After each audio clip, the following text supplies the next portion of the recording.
Are the Kansas City Chiefs inevitable? We'll talk about that and a whole lot more today on the Locked On NFL Scouting Podcast.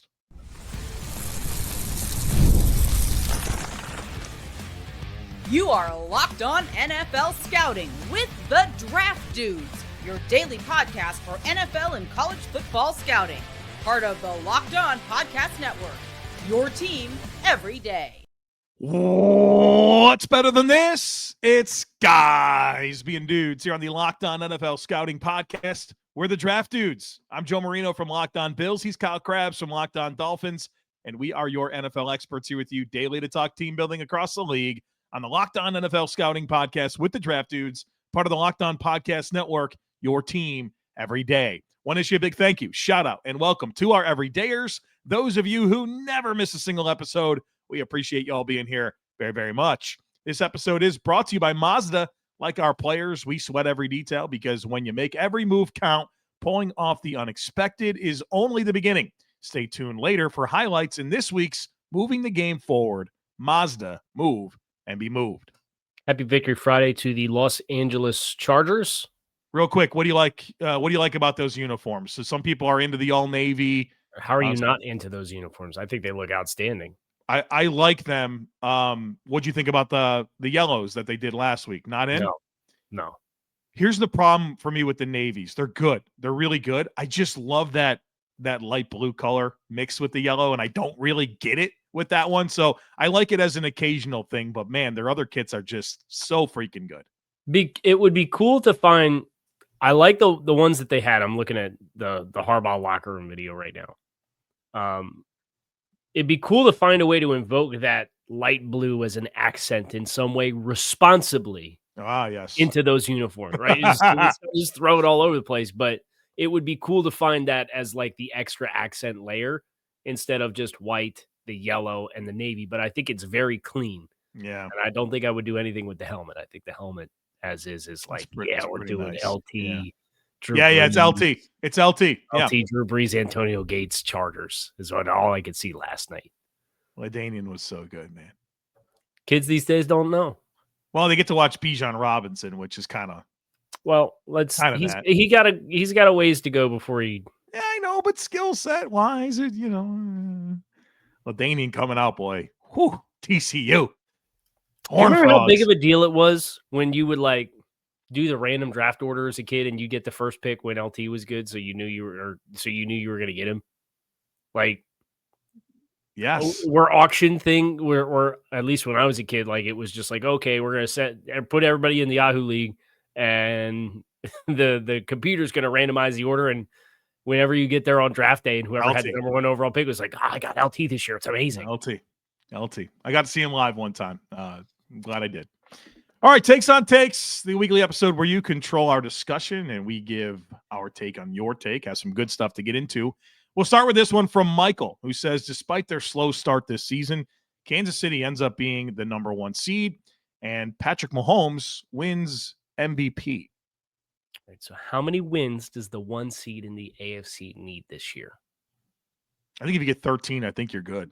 Pretty safe. It feels a little bit like that year. Was that 21 where the Titans were the one seed and had 12? Yeah. Right? And then they lost to Cincinnati in the second round, and then Cincinnati made the run to the Super Bowl, and it was like a 4-6 played in the Super Bowl. Yeah. Kind of feels like that year on the AFC side of things. So that would mean like the Colts are halfway there. Yeah. Right? You want to put it into perspective.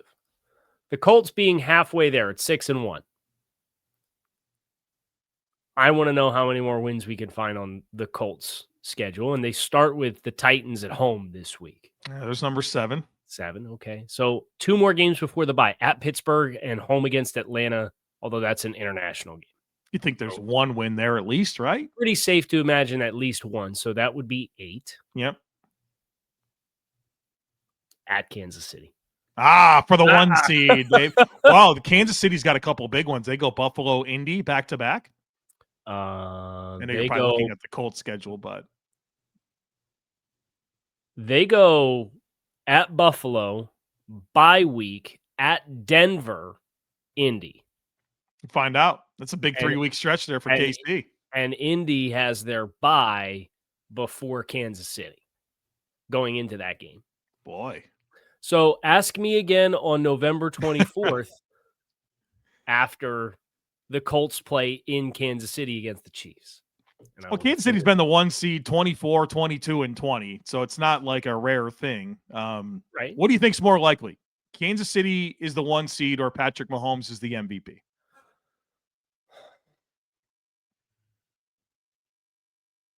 Patrick Mahomes is the MVP. Are you feeling the Colts? Or are you feeling, and the Buffalo's not playing well. They're 5-2 with 1 conference loss. They play Kansas City in 2 weeks. You've got that has less to do about the AFC landscape for me and more so just like Pat's usually had such a high bar to have to clear because of the standard that Pat is. And then everybody kind of came down on Kansas City now. Everybody finally was like, yeah, I think it's over. And then it's like, no, never mind. I'm going to kick it in high gear. Feasting on low expectations. That's right. The ticket to being the rare low an award expectations for Kansas City. Yeah. Yep. August says at least 2 of the Bills, Chiefs, Commanders, Steelers, and Ravens miss the playoffs. Yes. I think that's true as well. Here's the complicating factor. I don't think both the Steelers and Ravens miss. But I think one of them does, plus probably Washington. And look, I don't think we should overreact to this year for Washington. I think they've learned some hard lessons. Their personnel investments were goofy. They needed more on defense.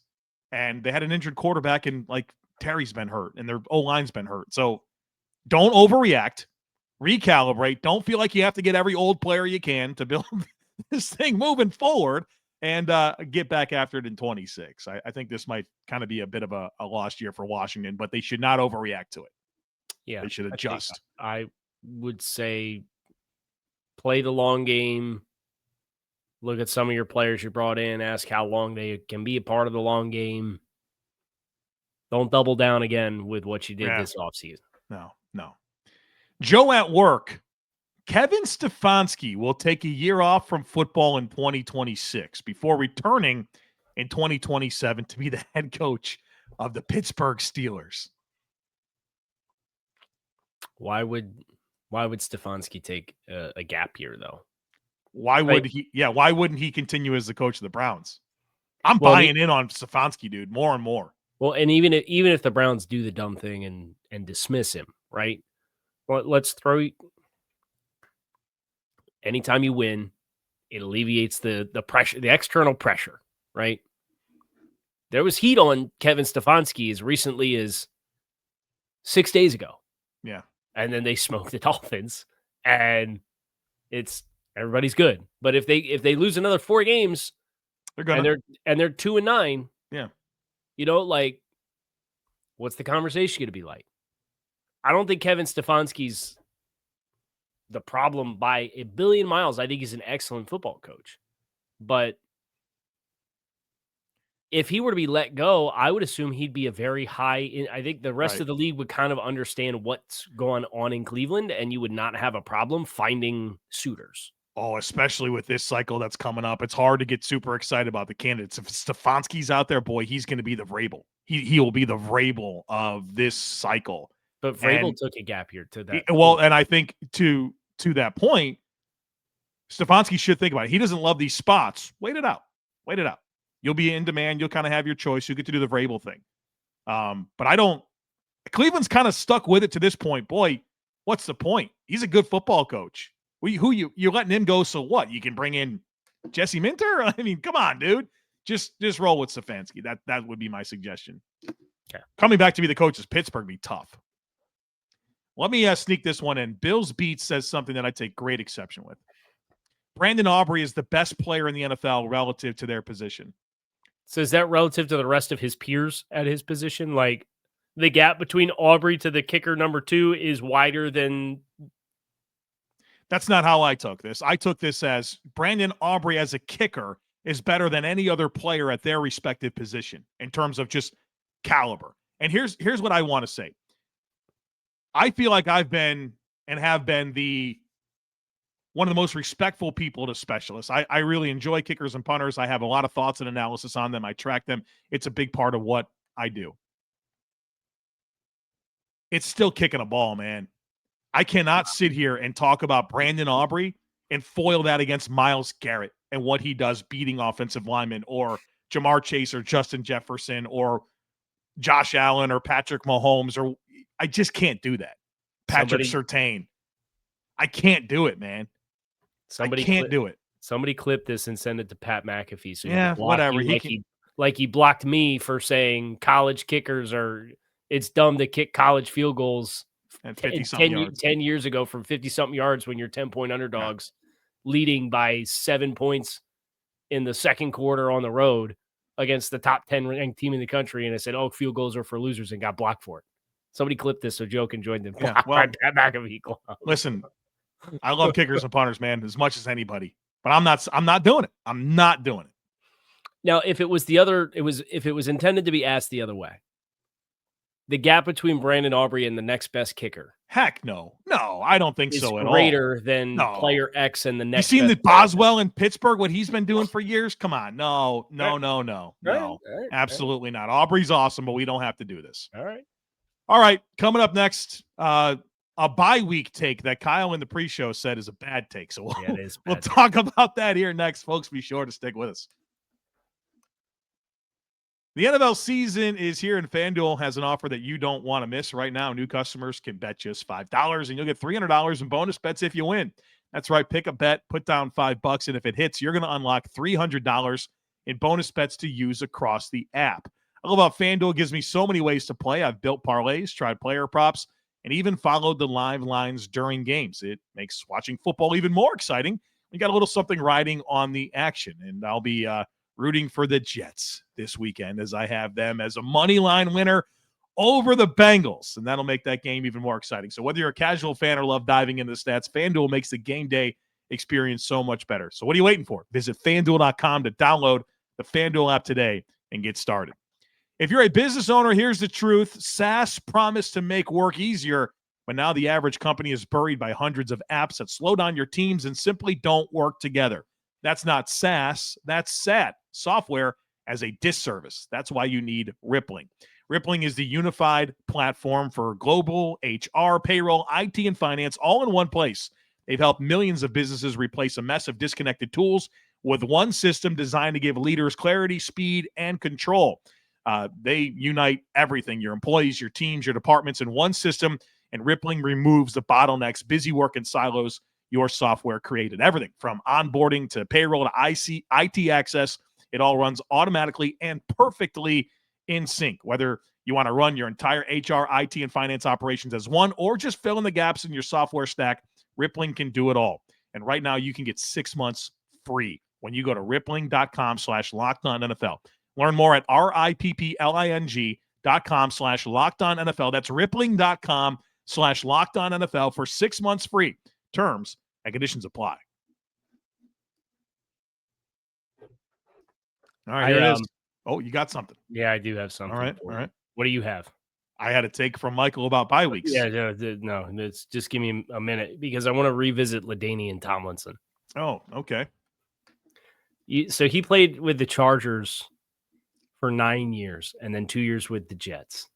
I remember those Jets years well. He had quite a saying about Chan Gailey and the Bills. He says those boys played that pretty ball, but we played physical. And then they beat the crap out of the Bills on Monday Night Football. Man, somebody whose team plays pretty ball now. Do you know how many yards from scrimmage Ladanian averaged in the 9 years with the Chargers? I guess 1,700, something like that. Rushing and receiving yards. Yeah, 1,500 to 1,700 would be my guess. You are too low, sir. Is 1,827 yards from scrimmage per season for 9 years. And how many touchdowns per year? 15? Oh, that's next. You are too low. Do you want to try again? I mean, I'm trying to be. Buddy 18, had 30, 20. Buddy had 31 in one season. I know, dude. What is it? 18 touchdowns. Average for 9 years. 1,800 yards and 18 touchdowns per season for a decade. Different kind of stuff, man. Different kind of stuff, dude. Baller. And the touches 398, 451, 413, 392, 390, 404, 375.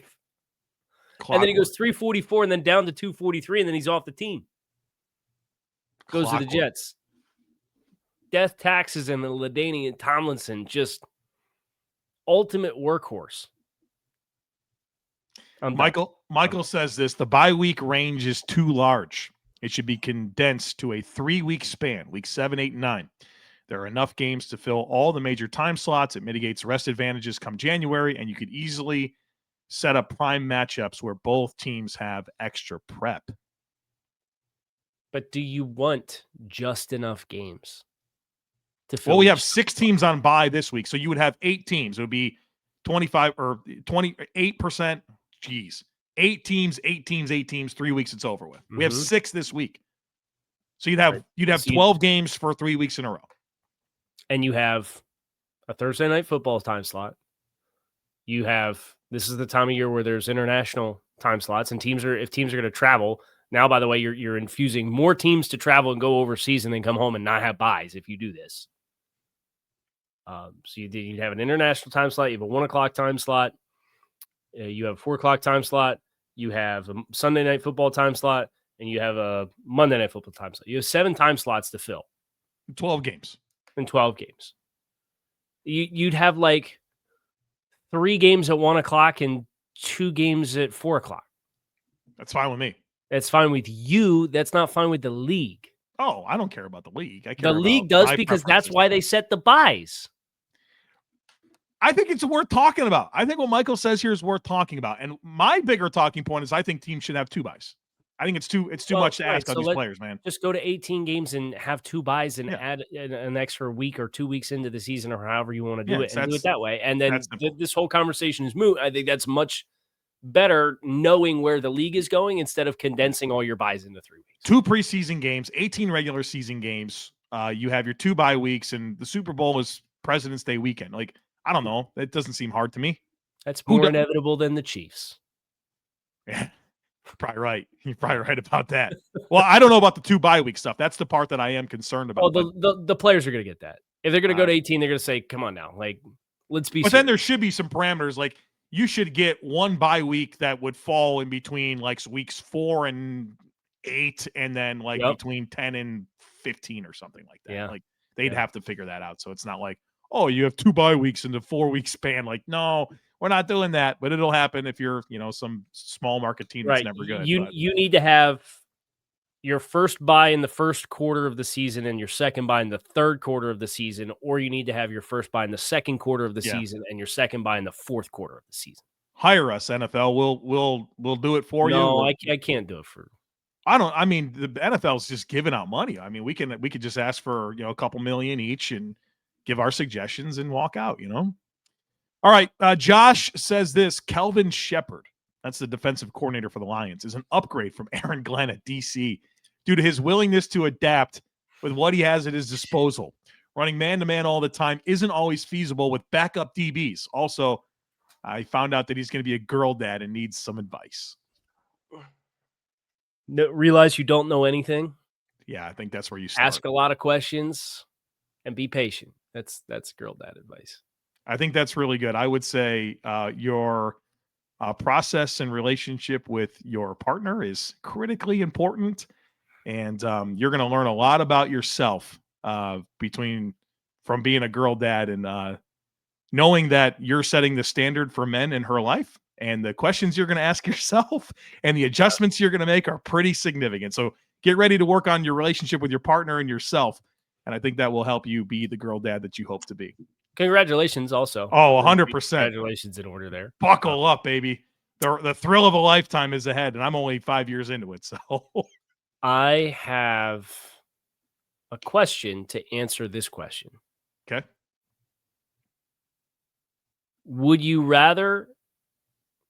Do you think Kelvin Shepard is going to end up being a more attractive head coaching candidate than what Aaron Glenn is? Through the first half of one season as the defensive coordinator. I think that's my whole dude. Like my response to this question and the take is, why are we doing this after a guy's coached 7 games in the NFL? Do we have any ability to let anything play out and actually learn and let a sample size grow to get good information? No. How many times have we seen hotshot coordinators and then they have to find counterpunches and they don't have them? You need a sample size here to consider. I like where it's headed. Unbelievable job this past week, taking a bunch of guys off the street and getting production out of them. And I've said that about Aaron Glenn for years. I thought he's a very stubborn coach. Man-to-man, 3 linebackers, didn't matter who it was. Like, I thought that was a problem. But Aaron Glenn was a pretty attractive head coach for the leadership traits that you believed he had. Well, and that's why I took it the way that I took it with this conversation is like, you have to be able to hire a good staff no matter what, right? Yes. So it comes down to what is your demeanor, what is your administrative ability, and I think we continue to way too often prioritize the wrong things in a head coaching hire. Now, I'm really excited about what did Shepard get on about with like no free lunches or something like that? Do you remember that quote? I'm not sure. He's had some zingers though. He's a fiery dude. Yeah. Like, I like that. I don't know enough about like the ability to be flexible but man, I like the culture that they've built in Detroit. And I have to imagine that if you're looking to instill and build that somewhere else, you're going to have to be patient for that to build. Right. And that was the whole point with Detroit. It didn't happen overnight in Detroit. It took a year and a half for them to win more than 5 games. Yeah. Combined in the first year and a half that Dan Campbell was, to like the point the owner had to come out and do the vote of confidence publicly at a practice midweek. Remember that? Yes. They played the Dolphins the following week, and I was like, Sheila, you couldn't have waited an extra week. And then we were in Buffalo for the Packers-Bills games, remember? And we're watching the game on my phone, and Detroit's up like 14-0 in the first 6 minutes. I said, Sheila got me. Yeah. But then the Dolphins came back and they won that game by like 3 points. But like, that was a turning point for Detroit. But it'll have to take time. Let it play out. I'm encouraged by Kelvin Shepard. We don't have to do this. Congrats on the pending birth there. All right, we got a lot more to do, and we'll do it here next. Folks, be sure to stick with us. This episode is brought to you by Mazda's moving the game forward. For those who believe it's not just about playing the game, it's about redefining it. There are moments that do more than put points on the board. They move crowds, move culture, and keep moving the game forward. This week's moment that moved the game forward was the opening Chargers drive last night. Obviously, the Chargers had a convincing win over the Vikings, but think about that opening drive. They convert 4 third downs. They had a touchdown pass to a Rodney Gadsden on 3rd and goal from the 8. And the answer for Minnesota was to punt twice while the Chargers had 2 touchdown drives to start the game, which means that the Chargers controlled the game script. And Minnesota was a one-dimensional offense. They only ran the ball 11 times in this football game, and I think the Chargers did over 40 times. And so the moment that changed the game, that moved the game forward, was what the Chargers were able to do early to dictate that game script. And when you follow what moves you, the unexpected is only the beginning. And just like there's more to every highlight, there's more to a Mazda vehicle. Mazda, move and be moved. Let me ask you this. Was that an interception or was that an incomplete pass? I thought that was an interception. I don't feel strongly. I thought that was an interception. Crunchy Peanut Butter says this: Trevor Lawrence is the Andrew Wiggins of the NFL. Like Andrew Wiggins, he will have a largely mediocre and overhyped career until he gets to San Francisco and wins a random title in his career before returning to mediocrity. I don't have a firm opinion on this take. I don't necessarily think that the Trevor Lawrence winning a title piece later and for a random team, that's the part that loses me. The rest of it kind of makes sense, but I don't think Trevor Lawrence is going to go one-off, be a quarterback for some team and go Brad Johnson this thing. You know what I mean? I don't think that's going to happen. Right. Or like even a Stafford pat. Like I don't. No. He's not. I don't foresee that kind of glow up, right? No. Zach says there's a better chance that both Drew Petzig and Kyler Murray are out of Arizona next year than they are both back. Yes. Yeah, I agree. I think Kyler probably more than Drew. But if Drew Benson gets fired after this year, boy, he's got a bone to pick with Monty Ossenfort. Because they didn't do anything as for his offense this year. Nothing. Can I interest you in a lightly used Will Hernandez 2 weeks before the season? Even though he was on the team last year and was a starter at the beginning of the year. Insane. Now coming off of an injury. Shelby says with the second chance quarterbacks on the rise, sometimes third and fourth and fifth chance quarterbacks on the rise, the Raiders need to see what they have in Kenny Pickett. Geno isn't giving them starting caliber play, and the team is doing themselves a disservice not checking out Kenny Two Gloves. Dare I say this is a good take? I think this is a good take. I'm with it. Yeah, I'm with it. Why not? It's kind of a weird. They've had a weird Ziegler to Champ Kelly for an interim to Tom Telesco, and now they change again. Pete Carroll is the coach, but we want to compete, but we're trying to build. It's just like Tennessee, man. It's disjointed. It's been a lot. It's been such a because Champ Kelly's in the Dolphins front office right now, and I get a lot of questions from my listener base about like, are they going to just promote Champ Kelly if they move on from Chris Greer and not really do like a full like reset? So you try to like wrap your head around like, and we've met Champ before, right? Like, were you there when we had one of those conversations at the Senior Bowl? I think we sat with him for an entire practice at the Senior Bowl. Yeah, sat there and chatted him up and talked about all kinds of stuff, right? Yeah. So very gracious with his time, very insightful. I think he's very intelligent, but like, what's an interim head coach or what's an interim general manager do? And what the year that he took over and the players that they took, how did those players do? And I'm looking at some of these players, and I'm like, well, Jacorian Bennett got traded to Philadelphia, and he's had two new GMs since the guy who picked him, right? Like it's really hard that way. And I think until you get it the way that you like it, from the top down, that's always an inevitability that's going to come with bringing guys into the league. But the problem and the question that I have with what the Raiders now have is you hired the oldest head coach in the league, Pete Carroll. Yeah. He's literally the oldest head coach in the NFL now. Yeah. How long is this vision of the program going to happen? What's the succession plan look like? Don't know these things. And it just creates concern from me that and I like the Carroll hire at the time. I like the idea of reuniting him with Geno. It has not worked. And now you're kind of looking at it like, how long are we going to go down this path? So if you can catch lightning in a bottle with Kenny Pickett, I think that would be wonderful for them. Yeah, I always thought of the hire of Carroll as like 2 to 3 years, just get this thing right. And hopefully throughout that year, like your vision here has to be grooming his successor, hopefully within what you have. And so that doesn't feel good right now, but if they were to catch lightning in a bottle with Kenny Pickett, I think that'd be very helpful. And I think they should give that a shot. Yeah. Cap says, just because defenses play a too high shell, it doesn't mean the threat of speed is worthless. I 100% agree, right? Like, I don't think the threat of speed is ever worthless. Just because teams' defenses play too high shells, that does not mean that the threat of speed is worthless. That's the take. Well, I think the threat of speed facilitates you being put into too high shells, right? Yep. Now, what do you do off of that? Right. A Miami Dolphins story.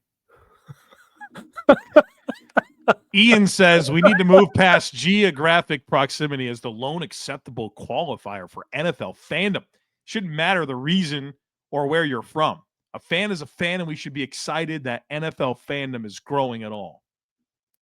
Is this an international take, or is this I'm not sure country, but root for another team that's not my hometown team take?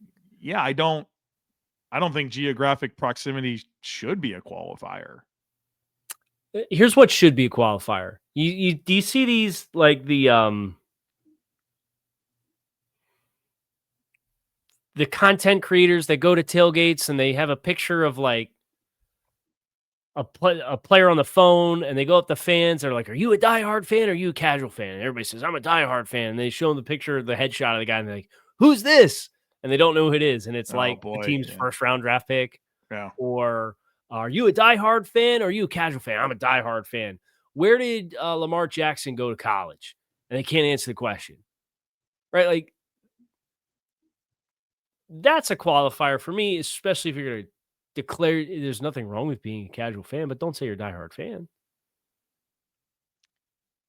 Don't say you're a diehard Browns fan if you can't identify Jerry Jeudy if you saw a picture of his face. Right. You know what I mean? Yes. This guy had 1,200 yards for you last year. You don't know who he is. Right. You just know what he looks like with the helmet on and the number on his back. Like that. Okay. And there's nothing wrong with that. I just ask that you stick with it. That's the only thing I say. Like whatever team you want. But unless that team does something appalling, and to include like relocating, there should be very, very hard things to just say, I gave up on being a baseball fan because I got tired of the same stuff. My wife switched. She used to love the Carolina Panthers. She doesn't. She's going on Sunday in red, white, and blue. No, that's your fault, though. That's. Well, I think it is a little my fault. It's a lot of Dave Tepper's fault. Would you qualify Dave Tepper being your team's owner as a reason to switch? This is a very slippery slope for yours truly right now. So she don't care. She loves the Bills. No, for yours truly being me, talk about ownership of teams and fans and how they. Well, listen, whatever, Kyle. I've said for years, man. I'd love for nothing more for you to love the Seahawks or the Cardinals, the Vikings. You know, why don't you do it? Well, I'm not going to, but there's a lot of fans that have a lot of angst at the very top with the ownership of my team right now. So and you're asking me, is ownership a reason for people to quit on their team? I mean, Dave Tepper came in and did some real crap. Dave Tepper's a totally. There's a handful of owners that I think are in a stratosphere of their own, and I think Dave Tepper is in that group. If I was a Cowboys fan, I would get it too. I'd be so tired of Jerry's stuff. Or the Bengals. Or the Browns.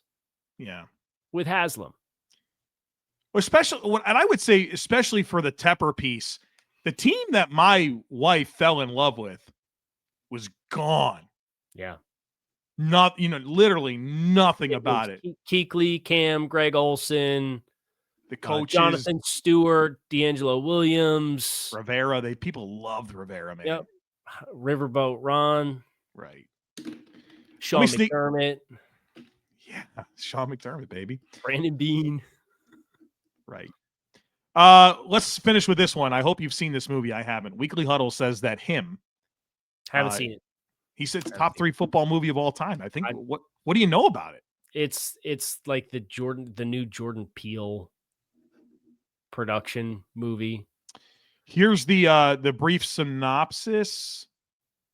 There's a 0% chance you're going to find this. Cameron Cade is a rising quarterback who suffers a potentially career-ending injury after being attacked by an unhinged fan. Just when it all seems lost, Cam receives a lifeline when his hero Isaiah White offers to train him in an isolated compound. And Isaiah White, the character Isaiah White's like a legendary quarterback. However, as the training accelerates, Isaiah's charisma turns into something darker, sending Cam down a disorienting rabbit hole that may cost him more than he ever bargained for. Yeah. Its ratings are bad. Marlon Wayans, what's up, dude? Yeah. Man, I loved it was his brother Damon. They did that movie. You ever see The Sixth Man? Boy, that's a good one. That's a good movie. Yeah, we're aging ourselves. It's time to wrap it up. Kyle Crabbs, Joe Marino, we appreciate you guys as always checking out Takes on Takes. That's it for us. Enjoy the weekend of football ahead, and we will talk to you all again on Monday.